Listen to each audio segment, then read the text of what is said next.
Hey everyone, welcome back to Fish Ahead. Today we are in my fish closet. Pretty small room, but it does the job. And yeah, we're looking at the Zeovit system. I promised earlier that I'd be building one of these systems just to test Zeovit, to see how it works for me, to see if I like it, and to see if I want to use it in the future. So what we have is a 29-gallon tank that I got from Petco. It was the $1 a gallon sale, of course, only time to buy a tank.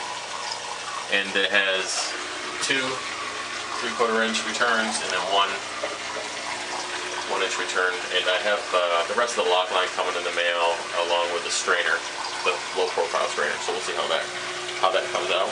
I've never used a low profile strainer on a bulkhead, so I'm hoping that it's okay.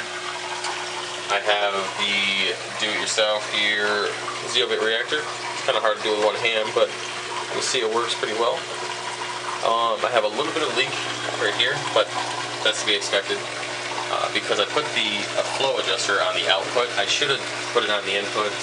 That would alleviate the pressure here, but I don't feel like re-plumbing it right now. So, but that works fine, and we'll be putting Zeovit in that on Tuesday when my package gets here. 200-gallon protein skimmer. Now this is coming out to be water volume wise approximately 30 to 35 gallons worth of water, so this might be too big of a skimmer, but if I do a dry skim, it should be okay.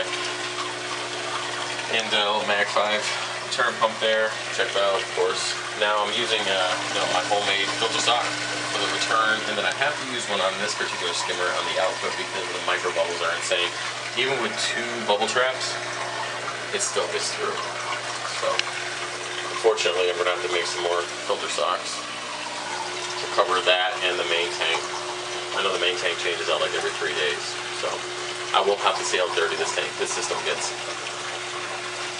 Now my plan for this one is I'm going to frag everything in the main tank. Well, not everything, but majority of the SPS I'm going to frag and then end up putting it in this system to do a comparison. So if you don't already know, I'm running the Reef Color program on dosing pump, along with dosing out of the refrigerator with phytoplankton and the Reef Energy program from Red Sea and multivitamin.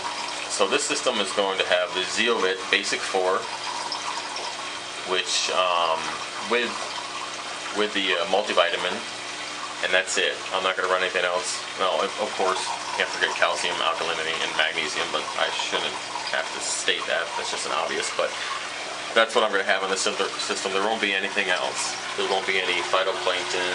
I'm not going to dose any extra additives. It's just going to be that. And then down the road, I will try out different Zeovit products to see how they work. My hope is that everything will grow much better and that I will love Zeovit and I will make $1 million someday and be able to convert to a 300-gallon Zeovit system. But yeah, we'll see how that works out. Another change is I used on the big tank, I have 3 Aquamars 165-watt LED lights. For this one, I ordered the SB Reef lights. They're about $130 a piece. They have a different spectrum of light. They come with the mounting bracket, which is kind of cool for the tank.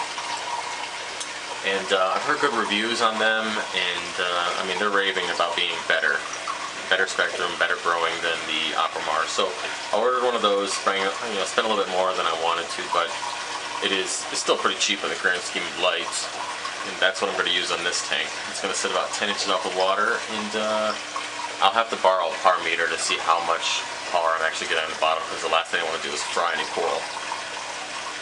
So the process is, I will be getting everything on Tuesday, additive-wise, and I will start the initial dosing setup. I'll get about 20, maybe 10, 20 more pounds of rock. I kind of want to have an open scape. And then I get some more flow going through there to keep it moving like SPS likes it. Again, we're going to do bare bottom like I always do, and then we're going to do the initial cycle for 1 month, and then once that 1 month period is over, we're going to start dosing calcium, alkalinity, and magnesium along with a multivitamin, add some fish, and then add coral. I will be just running the blue lights for that month period, just to cut down any kind of algae, if there will be any. I don't know how it's going to be with Zeovit, but I'll walk you guys through the whole process, and we'll see how it works out. I'm excited. It's a pretty inexpensive system. This whole thing, I had a lot of extra parts, but the whole thing probably cost me about $400.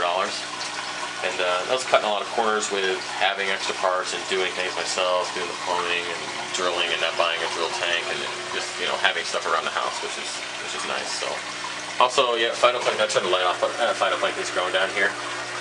And this rack I got from Home Depot is pretty sweet for like 30 bucks. And each, I guess what do you want to call it? Each rack is supposed to hold like 700 pounds.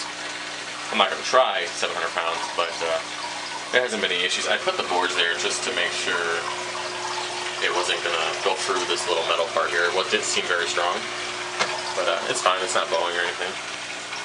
I say that now, and I'll like wake up tomorrow and the tank will be on the floor. Well, if it is, then I guess it's meant to be. Anyways, guys, I appreciate you watching, and tune in later for more. Later.